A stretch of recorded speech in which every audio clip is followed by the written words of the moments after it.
Oi pessoas, espero que estejam bem. Hoje eu vim trazer um assunto que é bastante importante, que é o transtorno disfórico pré-menstrual.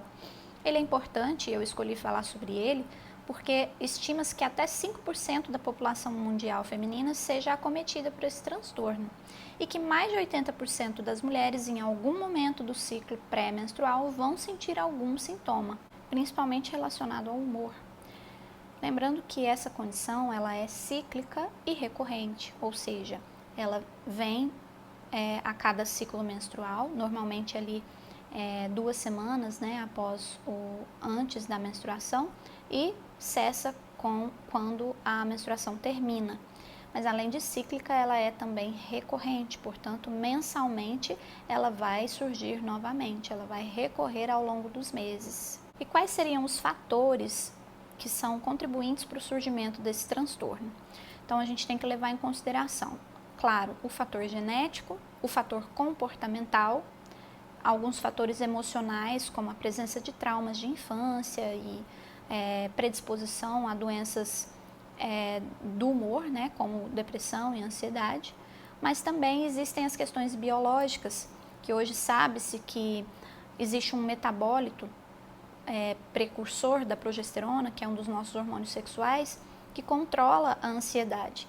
E que mulheres que têm o transtorno disfórico pré-menstrual podem ter uma insensibilidade à ação desse metabólito. Além disso, lembrar que o estrogênio tem um efeito positivo no humor, na cognição, na concentração e no sono. E que toda essa ação do estrogênio é controlada pelo nosso sistema serotoninérgico, mediante produção e excreção aí de serotonina, que é um neurotransmissor. E que as mulheres com o transtorno disfórico pré-menstrual podem ter um desbalanço nessa regulação, mediada aí de estrogênio e serotonina, na fase lútea, que é uma fase do nosso ciclo menstrual que acontece depois da ovulação. Nessa fase, o estrogênio cai, então quem tem a predisposição a ter o transtorno disfórico pré-menstrual tem um desbalanço, uma desregulação nessa ação estrogênio-serotonina. Existem até alguns estudos de imagem que mostram que durante a fase lútea, que é essa fase em que o estrogênio cai, há uma mudança em algumas partes ali específicas do nosso córtex cerebral. Então, partes responsáveis pelo controle do humor, pelo controle das emoções, podem estar menos estimuladas ou mais estimuladas ou diferentemente estimuladas durante esse período da fase lútea, quando a gente está com uma queda de estrogênio. Os sintomas eles são cíclicos, como eu já comentei, recorrentes e podem ser físicos, comportamentais, do humor e até cognitivos. Os sintomas emocionais, os sintomas do humor, pode ser humor ansioso, dificuldade de concentração, alterações do sono, uma irritabilidade maior, uma sensação de desânimo, alterações do apetite e tristeza. Já os sintomas físicos normalmente são o mais comum de acontecer seria o inchaço, mas pode ter náusea, fadiga, dor de cabeça, ganho de peso, vertigem e dor nas mamas. De qualquer forma, tanto os sintomas físicos quanto os sintomas do humor causam um prejuízo muito grande para as mulheres, principalmente na convivência, na questão relacionada aos relacionamentos no trabalho, relacionamentos afetivos.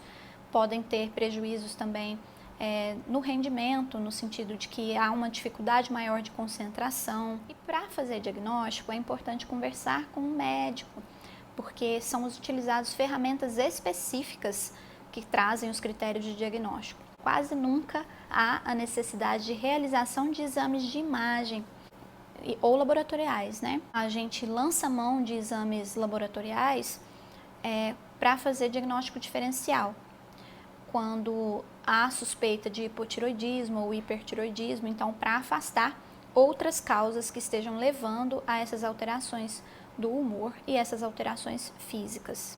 E para tratamento? Bom, o tratamento ele envolve, como sempre, várias etapas, Existe o tratamento não farmacológico, que é focado em mudança do estilo de vida.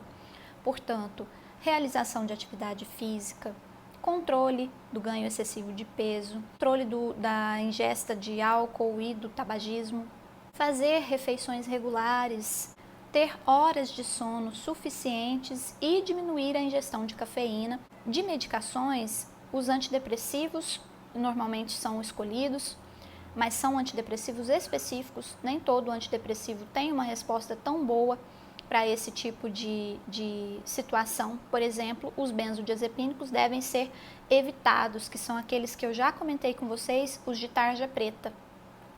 Alguns outros antidepressivos têm uma resposta melhor. Pode ser utilizado também anticoncepcional oral, que o anticoncepcional vai ajudar aí, né, a não ter tantas flutuações hormonais. Terapia cognitivo-comportamental, que é um tipo de terapia que eu já comentei também, é um tipo de psicoterapia que também ajuda muito, fornecendo aí ferramentas para que você aprenda a lidar com as situações. E, em último caso, muito bem avaliado, muito bem documentado, diante de uma situação extrema que não há resposta aí com algumas terapias instituídas, pode ser necessário até a oforectomia, na verdade uma salpingoforectomia, ou seja, retirada das trompas e dos ovários, para que essa alteração hormonal, né, não seja tão prejudicial. E, diante disso, né, da retirada dos ovários, a necessidade de implementação de terapia hormonal de reposição.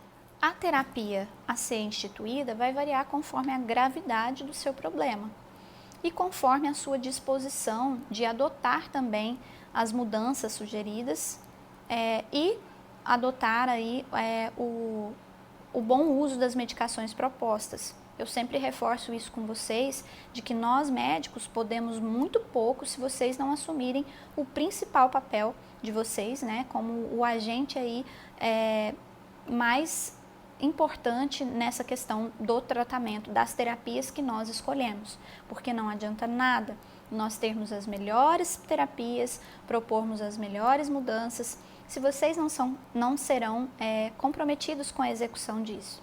Então, vocês têm que assumir esse papel do principal agente no cuidado, no seu autocuidado. E eu reforço mais uma vez a importância de entender que isso não é frescura. Existem fatores biológicos responsáveis e fatores comportamentais responsáveis pelo surgimento desse transtorno, como eu falei aqui. E que a gente sempre deve validar os nossos sentimentos durante essas fases, né, de alteração hormonal que nós passamos mensalmente. Lembrar que você não passar por isso sozinho, buscar ajuda profissional do seu médico de família, junto com um psicólogo, junto com o ginecologista e o psiquiatra, que somados aí vão poder fazer muito por você.